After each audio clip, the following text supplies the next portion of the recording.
हैदराबाद के प्रजा भवन में आलमी यौम ख़वातीन मनाया गया। इस मौके पर ख़वातीन सहाफ़ियों की खिदमात के एतराफ़ में एक खुसूसी तकरीब मुनक़्क़िद की गई। इस तकरीब में वज़ीर आला रेवंत रेड्डी ने मेहमान खुसूसी की हैसियत से शिरकत की और ख़वातीन सहाफ़ियों की पेशे वाराना सलाहियत और जमहूरियत को मजबूत बनाने में उनके किरदार की सताइश की। इस मौके पर नायब वज़ीर आला मल्लुभट्टी विक्रमार्का, रियासती वज़ीर पोंगुलेटी श्रीनिवास रेड्डी, पूनम प्रभाकर और दीगर ने शिरकत की और ख़वातीन सहाफ़ियों को मुबारकबाद देते हुए मीडिया के शोबे में उनकी खिदमात को सराहा।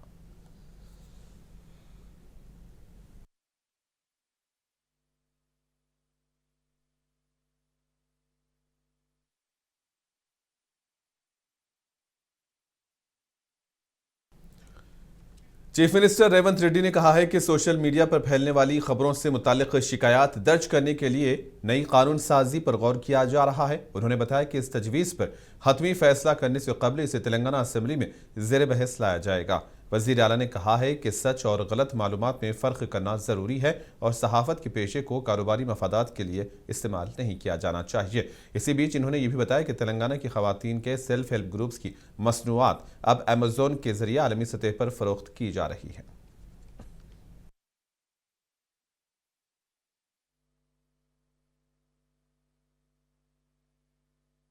Print media, electronic media authorities ఉన్నాయి, complaining authority to examine their news and their views.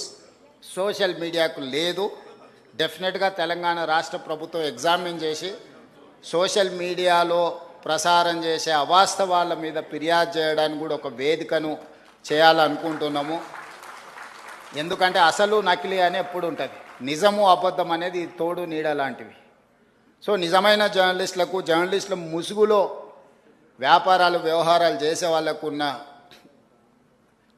తారతమ్యం ఏముందో దానికోసం ఒక చట్టాన్ని కూడా తేవాలన్న ఆలోచన ఉంది. తప్పకుండా రేపు వచ్చే और इसी दौरान वज़ीर आला रेवंत रेड्डी ने कहा है कि कॉलेज की तालिबात को जल्द ही ईवी स्कूटीज फराहम की जाएंगी, ताहम ये स्कीम मौजूदा माली साल में नाफिज नहीं की जाएगी। इन्होंने कहा कि हुकूमत इस मंसूबे पर काम कर रही है ताकि तालिबात की आमदरफ्त आसान बनाई जा सके। रेवंत रेड्डी ने कहा है कि हुकूमत शहर हैदराबाद को आलूदगी से पाक बनाने के लिए इलेक्ट्रिक गाड़ियों के फरोख पर तवज्जो दे रही है। इन्होंने कहा कि ईवी गाड़ियों पर जल्द जीरो टैक्स मुतारिफ कराया जाएगा।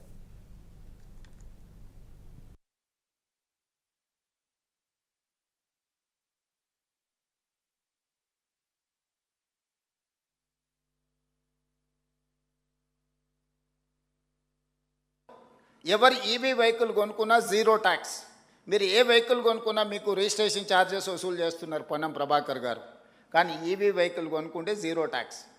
మీకు కాస్ట్ ఎఫెక్టివ్గా వెహికల్స్ కొనుక్కోవడానికి ఈరోజు మనం ప్రయత్నం చేస్తున్నాం. కళాశాలలకు వెళ్ళి ఆడపిల్లలకు తొందరలోనే, ఈ ఫైనాన్షియల్ ఇయర్లో సాధ్యం కాకపోవచ్చు, తొందరలోనే స్కూటీస్ ఈవీ వెహికల్స్ని ఆడపిల్లలకి ఇవ్వాలని ఒక ఆలోచన చేస్తున్నాం.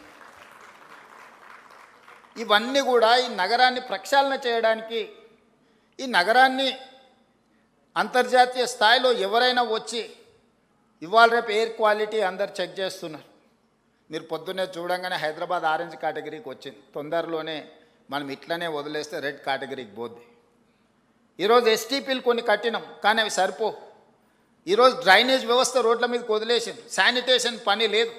ఈరోజు చెత్త ఎత్తమంటే 5,000 ఆటోలు ఉచితంగా ప్రభుత్వం కొనిస్తే చెత్త ఎత్తాల్సిన ఆటో వాళ్ళు ఈరోజు మేము చేయము, మేము చేసిందే చెల్లుద్ది అన్నట్టుగా వ్యవహరిస్తున్నారు. ఒక పక్కన జర్నలిస్టులు రోడ్ల మీద చెత్త అడ్డగోలుగా ఉన్నది అంటున్నారు. మరి దానికి నియమించిన కార్మికులు పనిచేయాలి కదా, వాళ్ళతో పని చేయించుకోవాల్సిన బాధ్యత ప్రభుత్వానికి, మున్సిపల్ శాఖకు ఉన్నది కదా. हैदराबाद में कानून साज कौंसिल हॉल की मरम्मत के बाद इसका इफ्तिताह किया गया। तेलंगाना के वज़ीर आला रेवंत रेड्डी ने इस तज़यीन शुदा इमारत का इफ्तिताह अंजाम दिया। इस इमारत को अब कानून साज कौंसिल के इजलासों के लिए इस्तेमाल किया जाएगा। इस मौके पर असेंबली स्पीकर गडम प्रसाद कुमार, कानून साज कौंसिल के चेयरमैन गुत्ता सुखेंदर रेड्डी और कई रियासती वज़रा भी मौजूद थे।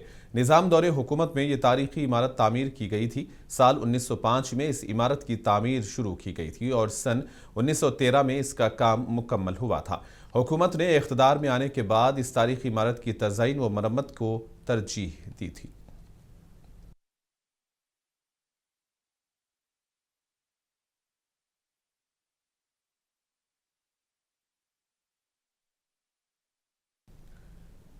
तेलंगाना के वजीर आबपाशी उत्तम कुमार रेड्डी ने हैदराबाद में वाक़ जलसुधा दफ्तर में अहम मीटिंग की। महबूब नगर के आबपाशी मनसूबों का जायजा लिया गया। इस जायजा इजलास में महकमे के आला ओहदेदारों और सीनियर कायदीन ने भी शिरकत की।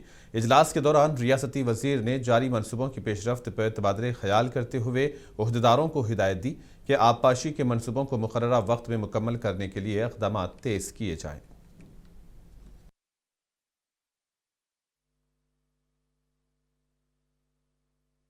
सर जी, आज इरिगेशन मीटिंग एक्सक्लूसिवली महबूबनगर उम्मड़ जिला इसके बारे में हो रहा है। जो प्रोजेक्ट्स पिछले गवर्नमेंट में छोड़ दिया था, जो उसके बाद ध्यान में नहीं रखा था, वही प्रोजेक्ट के बारे हर बार हमारे गवर्नमेंट और हमारा प्रिय नेता रेवंत रेड्डी जी ने और उत्तम कुमार रेड्डी जी ने पूरा डिजाइन करके जो प्रोजेक्टों के लिए जो लैंड एक्विजिशन करने का है उसके लिए पूरा ध्यान देके ये काम लिए है।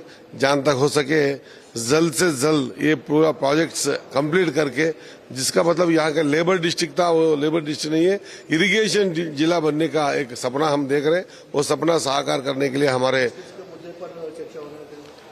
मुद्दा कुछ नहीं, जो पेंडिंग प्रोजेक्ट्स है, जो और पालमूर रंगारेड्डी के बाद में स्टार्ट हुआ था कालेश्वरम, उसको कंप्लीशन के ऊपर जितना ध्यान रखा गया है, क्यों पालमूर रंगारेड्डी के ऊपर ध्यान नहीं रखा गया है, इसके ऊपर भी आज डिस्कस चलेगा। और ये बजट में जो पेंडिंग प्रोजेक्ट्स है, पेंडिंग वर्क है, उसके ऊपर बजट एलोकेशन करके जहां तक हो सके ये 3 साल के अंदर प्रोजेक्टों का पूरा रूप और मतलब बदल के एक कंप्लीट शेप में मोहम्मद जिला को देने के लिए हमारे प्रयास है। और प्रिय नेता रेवंत रेड्डी जी ने, उत्तम जी ने यही सोच के रखा है, इसीलिए आज ये मीटिंग मतलब वार पुटिंग में ले रहे हैं। 100% पालमूर रंगारेड्डी का जो सपना हमारा हम देखे थे वो कंप्लीट कर लेंगे। Thank you. जिला मेदक से अहम खबर है। कोड़ीपल्ली मंडल के तोनिकी में वाक़ कृषि विज्ञान केंद्र में फूड प्रोसेसिंग लैब और किसानों के रिहायशी मरकज का इफ्तिताह अमल में आया। वज़ीर ममलिकत बराए दाखिला बंडी संजय कुमार ने इन मनसूबों का इफ्तिताह किया। इस मौके पर मेदक के रुकने पार्लियामेंट रघुनंदन राव और ICAR के director general doctor Mungilal Jat मौजूद थे। मरकजी वज़ीर ने लैब और दीगर तनसीबात का मुआयना करते हुए कहा कि कृषि विज्ञान केंद्र किसानों को जदीद टेक्नोलॉजी फराहम करके कम लागत में ज़्यादा पैदावार हासिल करने में अहम किरदार अदा कर रहा है। तकरीब में अफसरान, साइंसदानों और बड़ी तादाद में किसानों ने शिरकत की। बंडी संजय ने कृषि विज्ञान केंद्र में काश्त की जाने वाली नामियाती फसलों और किसानों की मसनूआत की नुमाइश का भी मुआयना किया।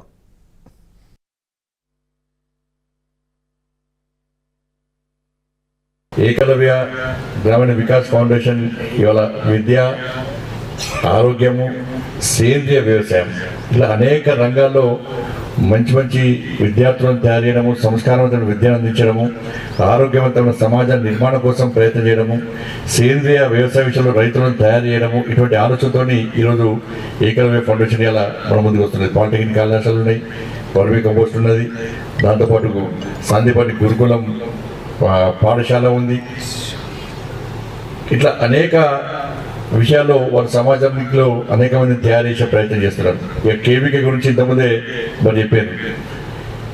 నిజంగా మెదక్ కేవీకే సంస్థ నిజంగా హృదయపూర్వక అభినందనలు.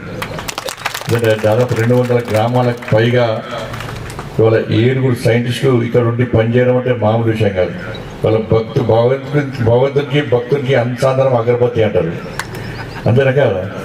రైతుకు వ్యవసాయానికి అనుబంధము కేవీకే. దేశంలో అనేక సంస్థలు ఉన్నాయి, అనేక ఆర్గనైజేషన్స్ ఉన్నాయి, అన్నీ కూడా ఏదో ఒక సేవ చేస్తున్నారు. కానీ నిజాయితీతో, నిబద్ధతతో, కమిట్మెంట్తో, ఒక కసితో, ఒక సంకల్పం తీసుకొని పనిచేస్తున్నాం కాబట్టి వచ్చిన రైతులకు అన్ని సౌకర్యాలు అందించాలి. వాళ్ళకి ఏ ఇబ్బంది కాకుండా వాళ్ళను మంచి రైతులుగా తయారు చేసి అవసరం వస్తే వాళ్ళనే శాస్త్రవేత్తలుగా తయారు చేసి రేపు సమాజానికి అందించాలని చెప్పి ఆలోచనతో వచ్చిన వాళ్ళకి వసతి కల్పించడానికి ఆ హాస్టల్స్ కట్టడం నిజంగా హ్యాట్సాప్ అద్భుతం. అది హాస్టల్స్, రూమ్స్, అటాచ్డ్ అన్నీ ఉండేదండి. కార్పొరేట్ హాస్టల్లో మైమనిపించే విధంగా హాస్టల్స్ ఉన్నాయి. అలా ఫుడ్ ప్రాసెసింగ్ నుండి పోయినాం మేము, ల్యాబ్ పోయినాం మేము. పోతే కూడా అక్కడ డ్వాక్రా గ్రూప్ మహిళలకు కానీ అందరు కూడా ట్రైనింగ్ ఇచ్చి ఇవాళ ఈ ఆలోచన పంటల యొక్క విలువ పెంచడము, పంట వచ్చే వాటి నుంచి ఏ విధంగా ఉత్పత్తులు తయారు చేసి మనం మార్కెట్లో మంచి అందమైన ప్యాకింగ్ చేసి మార్కెట్లో ఈ పోటీ ప్రపంచంలో పోటీ తట్టుకొని ముందుకు పోయే విధంగా ఉండాలని చెప్పి ఆలోచనతో అనేక మందికి శిక్షణ చేయడానికి కూడా ఇలా ఫుడ్